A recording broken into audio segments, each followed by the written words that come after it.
Alright, what we're going to do here is we're going to benchmark the Sony 64GB SDXC UHS-I memory card. Okay, and you'll see that this card over here is claiming data rates up to, let me try to get it here in front of the camera here so you can see it, up to 40 megabytes per second. Write speed is going to be lower, of course. But what we're going to do is we're going to go ahead and benchmark this. And just a little history on this here. The SDXC has been around since 2009. It's defined in version 3.01 of the SD specification, and it supports up to 2 terabytes of data, which is kind of huge. In comparison to SDHC, which only supports up to 30 gigabytes of data in that specification. The good thing about the SDXC cards is that they're pre-formatted with the exFat file system, so you can really write some large files over FAT32, which is limited to 4 gigabytes. But you can format this disk any way you want. Whether you want to run FAT32 file system or NTFS, you can go ahead and do so. This specific card right here, if you'll see, it says UHS-I. Okay, that right there is an ultra high speed bus, and that's the first version there. So it's UHS-I, and it has a clock frequency of 100 megahertz, which is about 4 times greater than the default speed of SD cards. So you should be able to get some greater transfer speeds with this specific card. UHS-II specification is out, but you'll find very few devices or memory cards on the market that actually support that at this time. Hopefully that'll change here in the future, but for right now this seems to be most popular.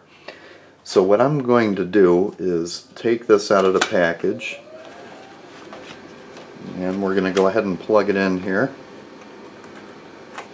Make sure we show this here so you can see it.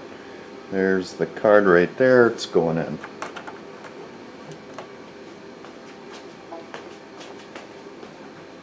And for this test I've got the antivirus turned off.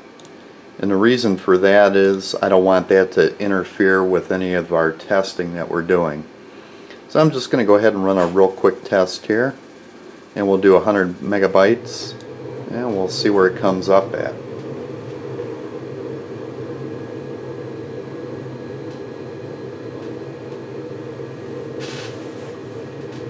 Now keep in mind that although this can write up to 40 megabytes a second, read at 40 megabytes per second, the hardware that you have is going to greatly impact that.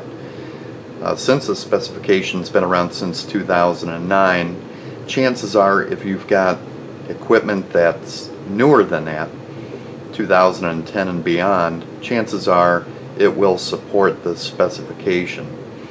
Now what I've got here is a laptop that was purchased in 2010. So this should be able to read this without any kind of problems. And you'll see the read speed on here is 18.81, which is just less than half of what they're saying. And a write speed, which is common on any kind of removable media, is about half that. So 10 megabytes per second. The good thing about this card is it's 64 gigabytes. And with that being so large, I actually use it for the camcorder that I'm using to shoot this video. And it holds quite a bit of data on there, and it's great, for shows or just filming anything with the kids. There's simply so much room on there that I don't have to worry about swapping out cards during the shoot. But anyway, there you have it.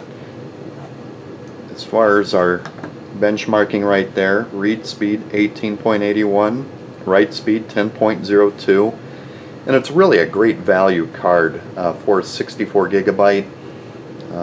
I haven't found anything that's really cheaper at this time.